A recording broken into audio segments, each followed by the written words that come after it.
You can hear me, right? So, comrades and friends, I really appreciate Larry's remarks and talk about what's going on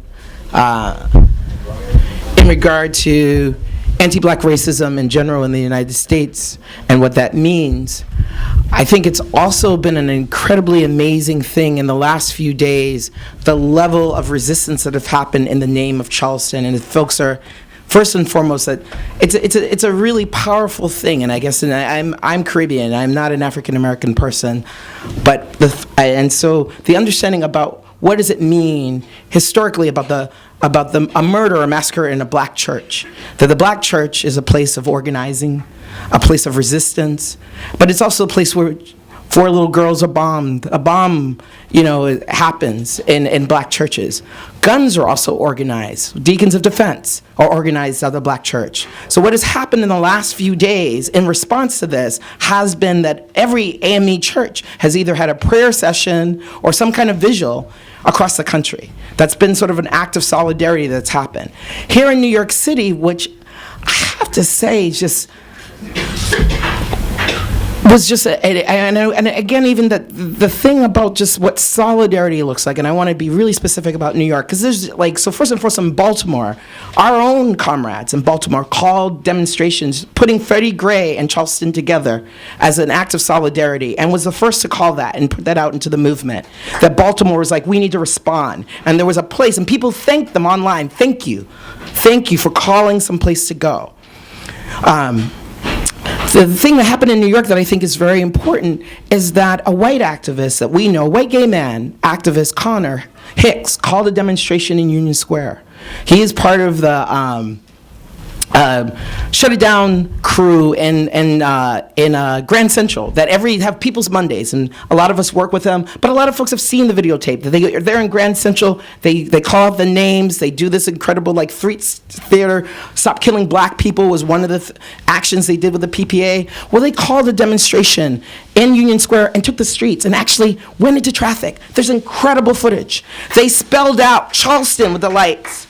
And they took a lane of traffic and were going through cars, just like we saw during Ferguson, fearlessly, in the name of Charleston. Then in solidarity, to my knowledge, went and had that they changed the action because of Abyssinia Baptist Church in Harlem, that the understanding is we're gonna do what we're gonna do here in Lower Manhattan, and then we're going to Harlem in solidarity. And this was called by a white gay male activist in solidarity, and again, lots of black folks, lots of other folks went out into the streets and did this. And this has been, we were hearing reports all over the country about this. And the reason why I raise this particularly, and in my remarks about what it means, is that part and parcel, and why Equality for Flatbush, the group that I work with, and we work on affordable housing, anti-gentrification, and police brutality, and see that it's instinctively lived. That gentrification goes hand in hand with police brutality. That the understanding of gentrification is about it being a racial assault on black and brown people, immigrant folks, elders, LGBTQ people, young people in our communities, to physically displace them. And the kind of violence that happens in housing, that the police are used in this way to violently assault and displace people from, and basically in Flatbush, people are paying a tax. We can talk about that at this point in time, we know the dollar van drivers in Flatbush are paying somewhere between $600 to $1,000 in tickets through broken window policing a month. We know that there are traffic stops and checkpoints being set up at this point. We were able to document that in 2014, there were over 33 DUI checkpoints that were set up in Brooklyn alone, mostly in Bed-Stuy, Crown Heights, Flatbush, only 1 in Manhattan, only 1 in Staten Island, only 1 in Queens for 2014. That in Bushwick, there was 17 vehicle safety checkpoints that were set up. Many arrests happened in Bushwick. And why is this happening? Because of gentrification.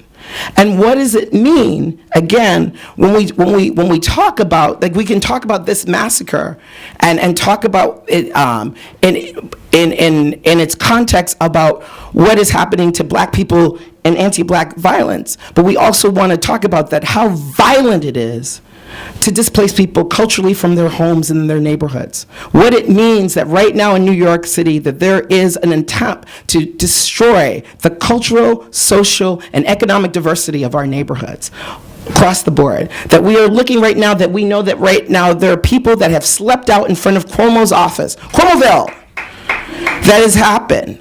That because the rent laws have expired, and what does that mean to people living in rent-stabilized housing? Our ability, and I could just say this, let's be real, it is a New York thing to pass down your housing. I would not be here if there wasn't the Soviet summit in Jersey City back in the day. I don't want nobody to raise their hands of how many of us in Jersey City lived in this one house. Over time, I don't want, again, I'm not going to name names, but think about on the Lower East Side and on the West Side, the apartments of people that no longer live in New York City that we have been living in. Thank you.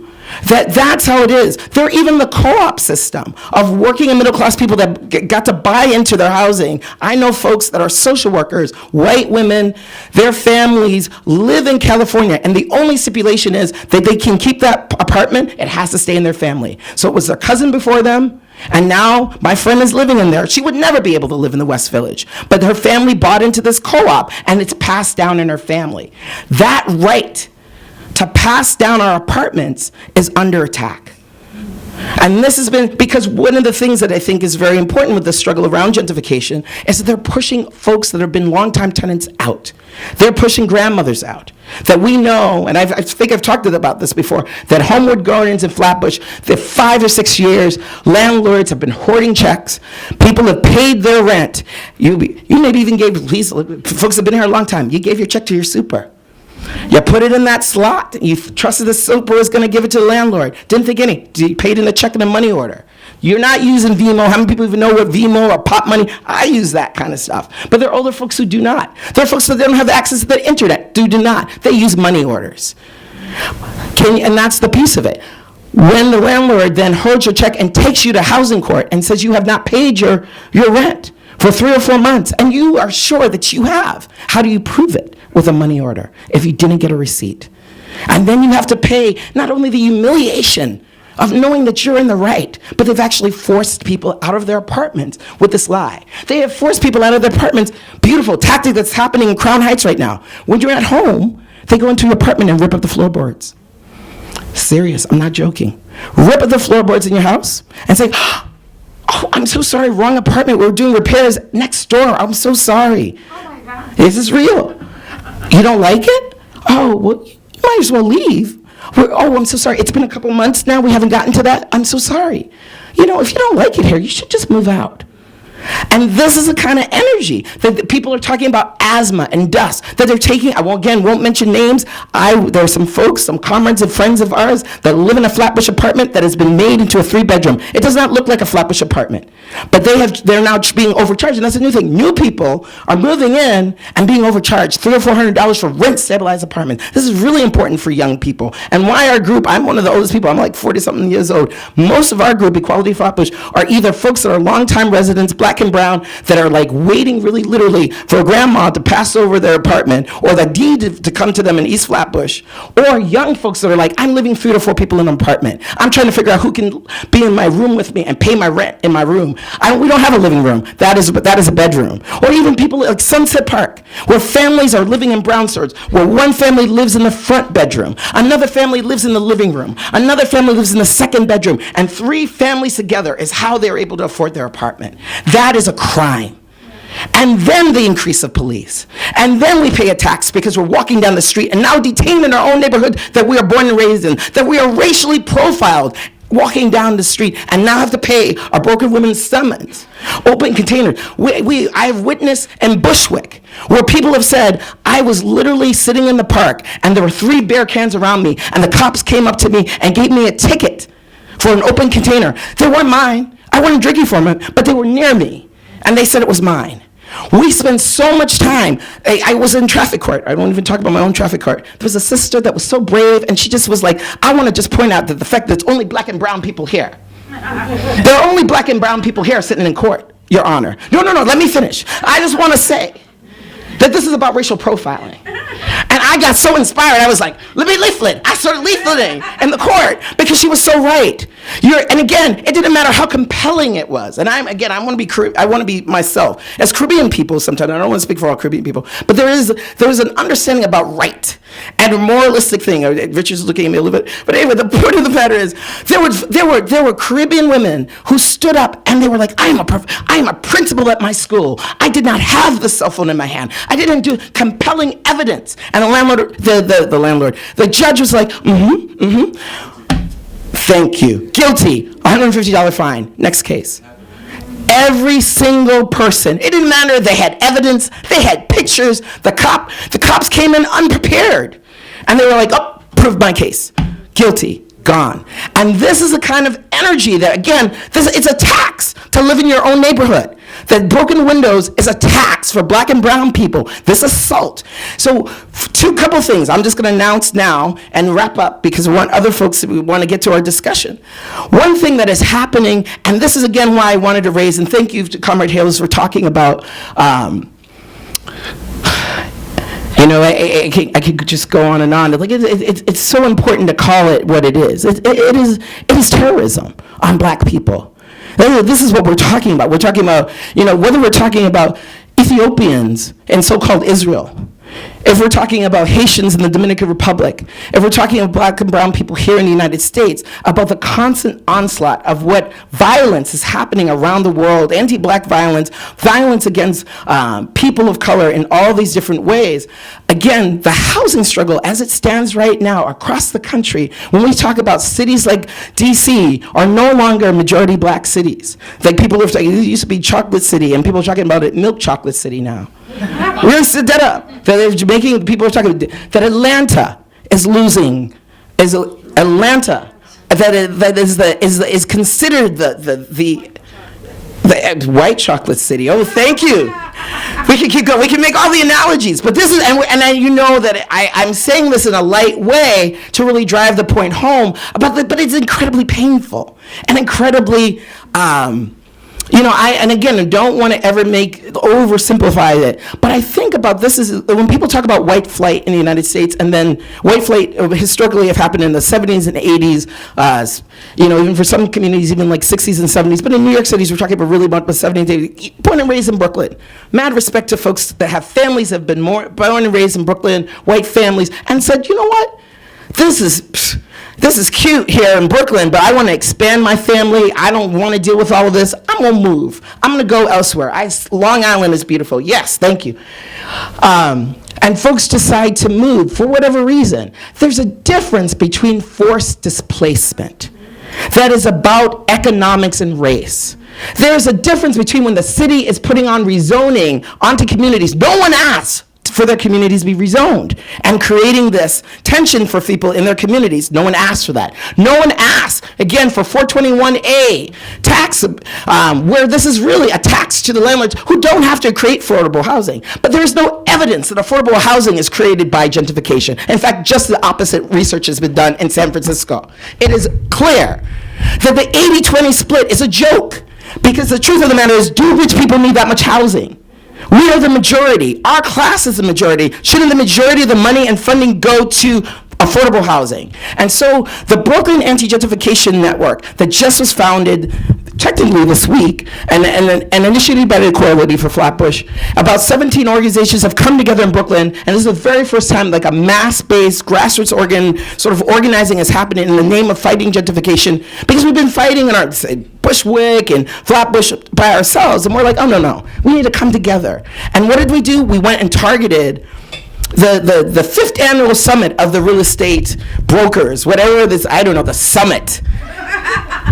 And this summit is where they it's $375 to get in, because it wasn't accessible. Did you go, Deirdre?